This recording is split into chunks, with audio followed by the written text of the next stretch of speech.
Welcome back to the podcast, my glamorous it girls. I hope your week is going great and happy Monday. In today's episode, we're going to be getting into how to stop procrastinating, and I'm going to teach you guys exactly how to stop and to leave that nasty procrastination era in 2022 and to learn how to get organized in 2023. So let's get right into this week's Monday motivation. This week's Monday motivation is going to be on implementing wellness into your everyday life. So whether you go to school or whether you go to work, we all still need at least an hour of self-care dedicated to ourselves. This can be making a smoothie, taking yourself on a date, going on a hot girl walk, watching your favorite YouTuber, listening to a podcast, really anything that is something that you enjoy.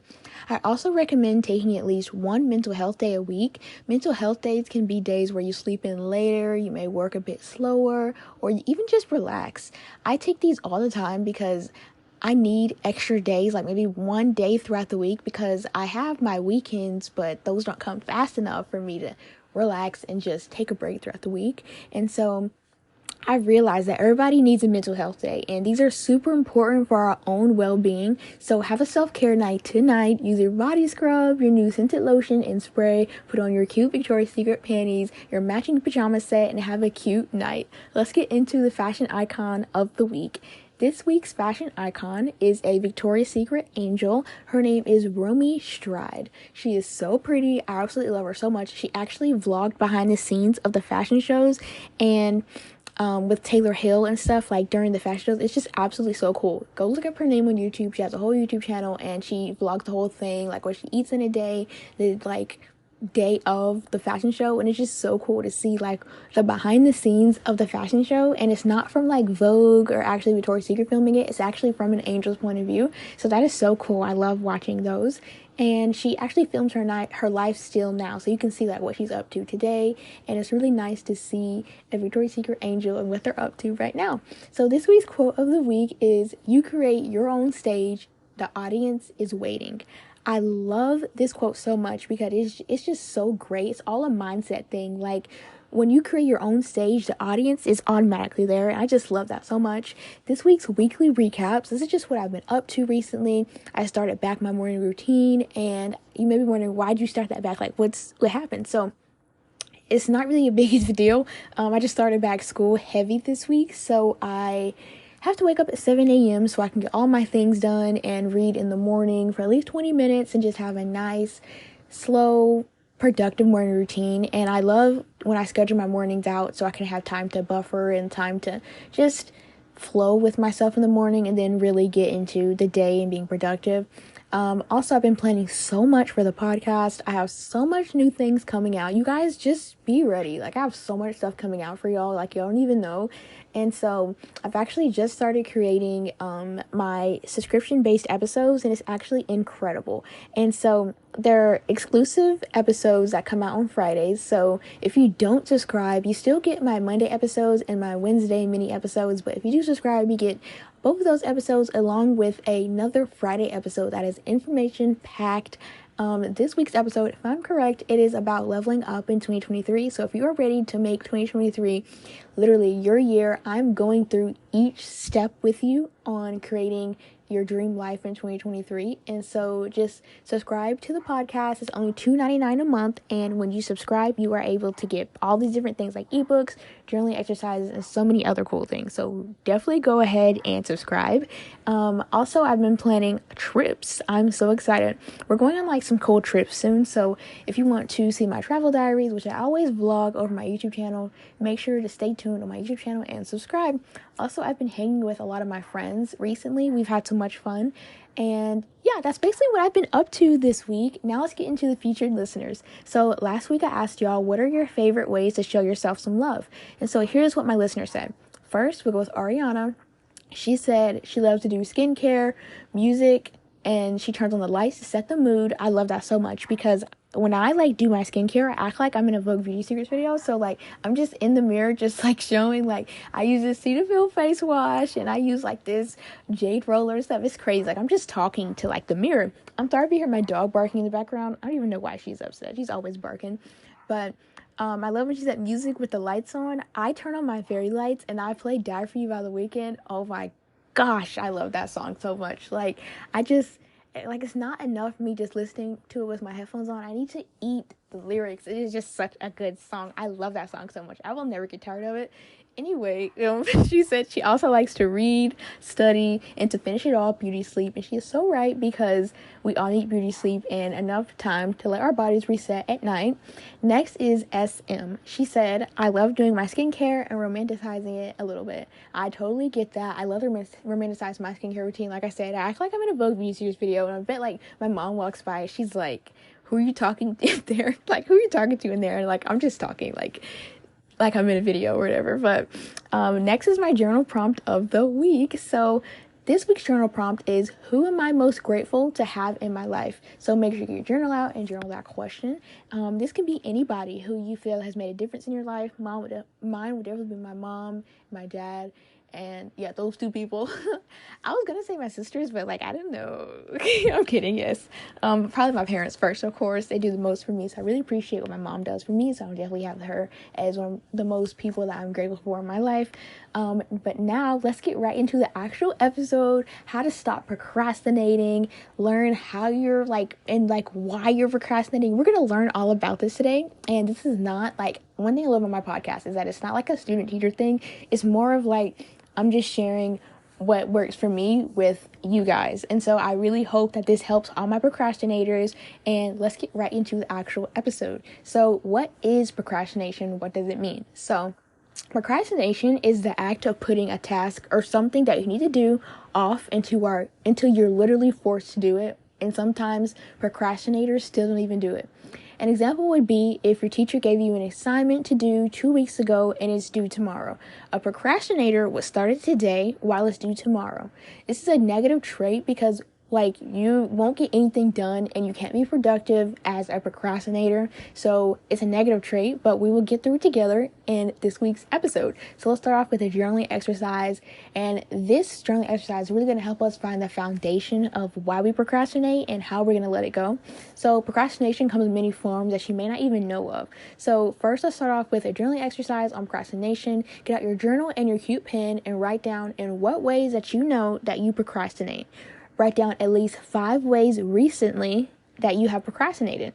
An example would be, I procrastinate with my homework, my English essays, dropping my books off at the library, making my bed. The list could go on. Like, it could really be anything. And be honest with yourself, because you're the only one who's reading your journal. So this is just what you're going to see and no one else. So don't feel like you have to not say certain things in it, because this is like a journaling exercise just for yourself.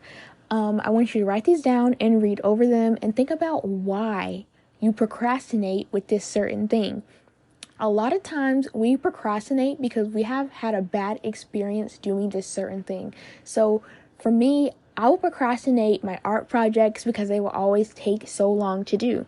Another example would be that I procrastinate with my math homework because I've always struggled in math, so it's always so difficult for me and I don't want to do it. So these would be my foundations for procrastinating. So these different foundations, like struggling in math for so long and me not wanting to do my art projects because they take hours and hours to do, can really affect and trigger procrastination. Think about why you started to procrastinate on a certain thing. Write it down in your journal, and when you're done, write underneath it, I am letting go of this procrastination. Say that out loud as well so that you can believe it and affirm it in your mind. Once you've let it go, we now have a very fresh start, and we can start from the beginning with our very first step to stop procrastinating: organization. So whether you realize or not, organization is not very common in teenagers like me. Like, I'm not organized in a lot of different ways, but I'm trying to really start being organized more in 2023, because I've noticed when I organize like my schoolwork and stuff, I get more things done and I'm able to keep track of more things. So I really want you guys to do the same. So we usually just go with the flow in life, which isn't a bad thing, but we need at least 80% of our lives to be organized. So think about all the things that we have to keep track of: school assignments and projects, extracurricular activities, events, parties, what our parents want us to do. Not just doing schoolwork, but getting good grades on the assignments. I could go on forever. We have so many things we have to keep track of. So just trying to keep track of all this in our minds is a lot, and our minds can't even handle all of it. So what I want you to do is purchase 2 things: a 2023 wall calendar and a personal planner. So once you get these two things, this can really help you to stay organized. Anytime you get a new assignment or find out that this party is on this day, write it down on both your wall calendar and your personal planner. Keep track of literally everything in there. Once you do this, you're able to be able to keep track of, it's not just school assignments, but if you realize that, I have to go to my friend's party today, or I have to go to piano class next week, you can write it down on there. And what I love about having one at home, your wall calendar, and one on the go, your personal planner, is that you can take your personal planner to school, and anytime you find out any dates, due dates, anything in school, you can write it down, and then when you get home, write it on your wall calendar as well. So when you wake up in the morning, you can see, this is what I have to do today. And it's just really easy to stay organized that way. Next, what I like to do is use a digital planner like Notion. I love using Notion. I've been using it for a couple years now and I absolutely love it. I've recently posted a Notion tour over on my YouTube channel, so you can definitely go check out that. And it's super cute. It's like all pink aesthetic, pink Pilates princess. It's like the most cutest thing ever. Go check it out. Notion can really help you stay organized. Thank you to Notion for sponsoring the portion of today's episode. As a high school student, there's a lot of preparation, note-taking, organizing, and planning that goes into my life. I get questions all the time on how I organize my high school life with my YouTube life and my Pinterest, everything. I love to use the app Notion to organize it. Whether you're in middle school, you're in high school, whether you're a YouTuber, Notion is the app for you. Notion allows me to create tables, databases, calendars, to-do lists, and so much more, all in the power of one tiny app. Notion has a free version that you can try, or you can start off big and bring it home with a paid plan. It starts at $8, literally so affordable for so many features, and less than $10. That is so unheard of in today's world. As a student, I don't necessarily have the time to work a 9-to-5 job, so this fits right into my budget. You may be wondering, what makes the paid plan so much different than the free plan? Well, the paid plan includes everything from the free version, but it also has unlimited blocks for teams. This is great for when you're working on a school project and everyone can work together unitedly. Also, there's unlimited file uploads. The free version allows your files, your pictures, and your PDFs that you may put into your Notion to be up to 5 MB, but with this affordable $8 plan, it's absolutely unlimited. You can add however many pictures you want without a restriction of stopping. I can also invite up to 100 guests, and I have 30-day page history because I am so clumsy. I will delete stuff by accident all the time. I'm so happy now that I have the $8 plan, and I have hope on getting my things back from recently deleted. There are so many features that go into this plan, and I would totally recommend it. I use Notion myself every day, and it has played a huge part of my life, and it can also play a huge part in your life as well. Click the link in the show notes down below to get started. Once again, thank you Notion for sponsoring this portion of the episode. Now let's get right back into the episode. So Notion is very helpful. I have a Notion tour over on my YouTube channel, like I said, so go check that out. But also, I recommend downloading the app Structured. This app has actually worked wonders for me, which is very surprising, but I absolutely love it. And it allows you to time block, time block your entire life down to the minute. And so it's completely free. I've told all my friends about it, and they get super obsessed and hooked. It's kind of weird, but I love it. And so you can literally time block different increments of your day. So if at 8 a.m. you want to work on your math, or let's just say geometry work or something, you can put it on there. I'm going to work on geometry from 8 to 8:30. Then you can put 8:30 to 8:40 as my 10-minute break. And then it's just so cool. You can really do this, and it can really help you avoid distractions, which falls right into my next little section on avoiding distractions. So what I want you to do is, when you have something that you need to do, like homework, school, whatever that you need to get done, put your phone in a different room or turn it on do not disturb. Make things that you need to do appealing. So if you want to read a chapter of your book every day, when it's time to read, place out a appealing book that you've been wanting to read that for a long time in front of you, or somewhere that you know that you'll see it, and don't put distracting things next to it. What I mean by this is, for me, I really want to finish my book Atomic Habits, so I will put Atomic Habits on my desk. And so when I come in my room randomly throughout the day, I'll just be like, oh my god, there's my book Atomic Habits, I'll read that right now.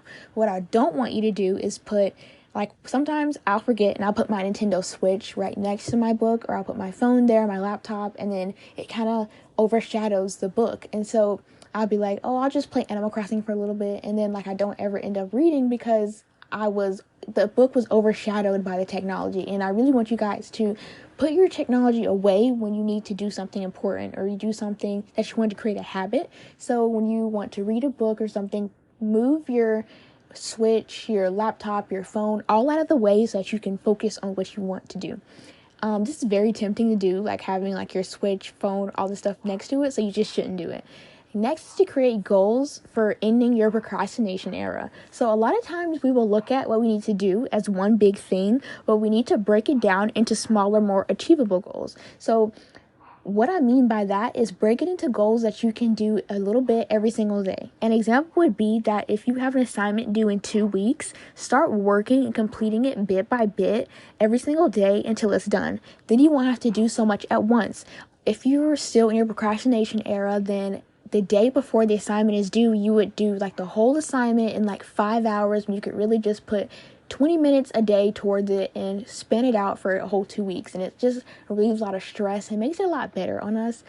Next is about why we procrastinate a lot of times. This is different than what I said earlier. Like, 2 different types of people procrastinate for certain different reasons. And so what I said earlier is one type of person. This next thing is a different type of person on why they procrastinate. So most of the time we procrastinate because we may be afraid of failure. And that is like a big thing, because especially in psychology, we learn about like how different things trigger people not to want to do things because they're afraid of failure, disappointment. An example would be that somebody wants to achieve a goal of reaching 1,000 subscribers on YouTube, but they may just make their goal 500 because they know that they can achieve 500. And if they didn't achieve 1,000, they'd be disappointed in themselves. And so a lot of people are afraid of failure. And so what I want you to do is to remember that you can learn from your mistakes. And a failure is only a true failure when you give up trying. If you keep on trying until you get it, that is when you've completely defeated your failure, and you completely just defeated everything that you thought you couldn't do, and now it's just like a whole new world is opened up to you. Next is to try to space out your time. So if you have to study, work for 45 minutes, then take a 10-minute break. When you work in increments, it really helps to prevent burnout. So if you're time blocking, try to time block 10 minutes of a break into your daily routine, or just like maybe 5, 10, 15 minutes into your break. It really depends on how long you're studying for. So if you're studying for 45 minutes, try to take a 10-minute break. If you're studying for 20 minutes, take like a 5-minute break, and just really schedule it out like that. Finally, look at the things that you need to do in a more different and grateful way. So instead of saying, I have to go to school today, say, I deserve to be educated, so I'm going to go to school today. Switching your sentences around really makes a difference and really can make you feel grateful for the things that you have and not take advantage of the things that you have. So if you be like, I'm so tired of walking today, think about the people who don't have legs to walk. If your arms are tired, be like, I don't want to hold this any longer, getting upset. Think about the people who don't even have arms to hold different things. And you don't want to take advantage of those type of things because, like, you know, not every day is promised. And I really want you to be grateful for what you have, your health, really anything. Be grateful for it, because you may not have it all the time. And like I said, with school, a lot of people in different countries and stuff, they're not able to go to school. They're not able to be educated. So when you say, oh, I have to go to school today, think about, I deserve to be educated. So it's just like a mindset thing. Just switching your sentences around can really make a difference in your life. But thank you so much for listening to this week's podcast episode on leaving your procrastination era in 2022 and entering your organization era in 2023. I really appreciate you listening. Please leave a rating and review over Apple Podcasts and Spotify. I would really appreciate that, because when you rate and review, it really helps other teens like us to find the podcast. Also, if you leave a review over Apple Podcasts, I will be sure to feature you on next week's episode as a featured listener. So that'd be really, really cool. Don't forget to check out the information about Notion in the show notes down below, and be sure to subscribe to the podcast to get the, the extra episodes on Fridays and the free journaling exercises and like the really cool ebooks on self-improvement to really help you to become the best version of yourself that you possibly can and achieve the goals that you really want to in 2023. Also, don't forget to subscribe, especially because if you subscribe, I will send you a certificate that says you are an official certified it girly, which is just so cool. Like, you're like certified. And just when you subscribe, let me know. Hit me up on my Pinterest or hit me up on my email or whatever, and just let me know, and I will make it for you and I will send it to you. And I'm just so excited about the people who are going to subscribe and who are going to support and stuff. So be sure to do that. And I love you guys so much. I hope you have a great week, and just know that you can achieve anything that you want to this week. I love you guys so much, and I'll see you guys later. Bye.